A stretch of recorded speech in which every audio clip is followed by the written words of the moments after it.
எதிர்வரும் உள்ளூராட்சி மன்ற தேர்தல்கள் சம்பந்தமாக இலங்கை தமிழரசு கட்சி வெவ்வேறு மாவட்டங்களிலே மாவட்ட கிளை கூட்டங்களும், யாழ்ப்பாணத்திலே பல தொகுதிகள் இருக்கிற காரணத்தினாலே நாங்கள் தொகுதி கிளை கூட்டங்களையும் நடத்தி வருகிறோம். மாவட்டமாக கூட ஒரு தடவை கூடியிருந்தோம். ஒவ்வொரு இடங்களிலே எங்களுடைய தொகுதி கிளை கூட்டங்கள் நடைபெறுகிறது. இன்றைக்கு யாழ்ப்பாண தொகுதி கூட்டம் நடைபெற்றிருக்கிறது. யாழ் மாநகர சபை தேர்தலை எதிர்கொள்வதை பற்றின கலந்துரையாடல் நடைபெற்றிருக்கிறது. சென்ற வாரம் மாநகர சபை எல்லைக்குள்ளே வருகிற நல்லூர் தொகுதியைச் சேர்ந்த கூட்டமும் நடைபெற்றது. இதிலே எங்களுடைய வேட்பாளர்கள் என்ன விதமாக முன்னர் நாங்கள் நிறுத்தியிருந்த வேட்பாளர்கள், அதிலே இருவர் இப்பொழுது இல்லை, மரணித்திருக்கிறார்கள். வேறு இருவர் தாங்கள் தேர்தலில் நிற்கவில்லை என்று சொல்லியிருக்கிறார்கள். ஆகையினாலே அவர்கள் அந்த வேட்பாளர்களை பிரதியீடு செய்கிற விடயங்களை குறித்து இப்பொழுது ஆராய்ந்திருக்கிறோம். அதோடு இளைஞர்கள் கட்டாயமாக 25% நிறுத்தப்பட வேண்டும். ஆகவே 48 வேட்பாளர்களை பிரேரிக்கிற போது 12 வேட்பாளர்கள் 35 வயதுக்கு குறைந்தவர்களாக இருக்க வேண்டும். அதை குறித்தும் நாங்கள் இப்பொழுது ஆராய்ந்தோம். பெண் வேட்பாளர்கள் முதலாவது பட்டியலிலே 4 பேர் நிறுத்தப்பட வேண்டும். இரண்டாவது பட்டியலிலே 10 பேர் நிறுத்தப்பட வேண்டும். ஆகவே அதற்கான ஒழுங்குகளை தற்போது நாங்கள் செய்து வருகிறோம். விசேடமாக நாங்கள் சென்ற தடவை, அதாவது 2023 இறுதி செய்த வேட்பாளர் பட்டியலிலிருந்து செய்யப்பட வேண்டிய சில மாற்றங்களை பற்றித்தான் நாங்கள் இப்பொழுது பேசியிருக்கிறோம்.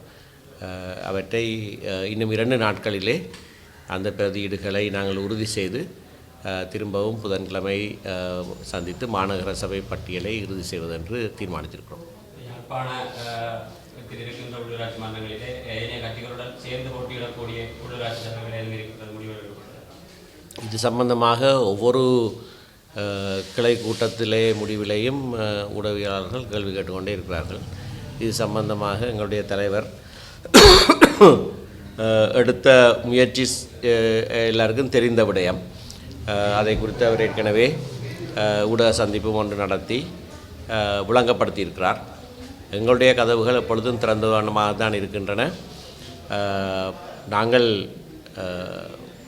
சென்ற தடவை வேட்புமனு தாக்கலுக்கு முன்னதாகவே இலங்கை தமிழரசு கட்சி எடுத்திருந்த தீர்மானம் ஒரு தொழில்நுட்ப ரீதியான முன்மொழிவு மட்டும்தான்.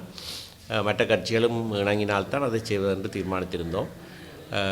ஆனால் தமிழ் தேசிய கூட்டமைப்பிலே அப்பொழுது பங்காளிகளாக இருந்தவர்கள் அதை ஏற்றுக்கொள்ளவில்லை. அந்த நிலையை நிவர்த்தி செய்யும் மூலமாக தலைவர் சில நடவடிக்கைகளை எடுத்திருந்தார்.